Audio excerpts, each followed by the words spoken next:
Sports Patrol, NEU Hunters Taekwondo, live mula sa gym ng Naira University. Narito ang pinakabagong balita sa training ng NEU Hunters Taekwondo Team. Patuloy ang mahigpit at puspos ang pagsasanay ng koponan bilang paghahanda sa mga nalalapit na kompetisyon. Makikita ang determinasyon at disiplina ng bawat atleta habang pinauunlad ang kanilang mga teknik at pisikal na kakayahan. Patunay na kanilang dedikasyon na maipakita ang galing ng NEU sa larangan ng Taekwondo. Kasama natin ngayon ang isa sa mga miyembro ng NEU Hunters. Kamusta ang inyong paghahanda para sa mga darating na laban?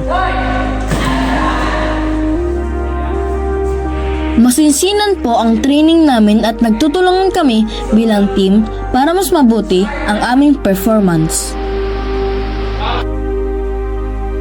Ano ang pinakamahalagang natutunan ninyo sa pagiging bahagi ng Taekwondo team?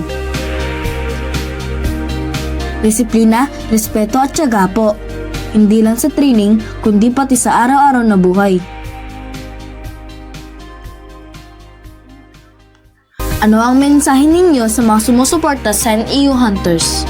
Maraming salamat po sa inyong suporta. Patuloy po kami magsisikap para maipagmalaki ang aming universidad.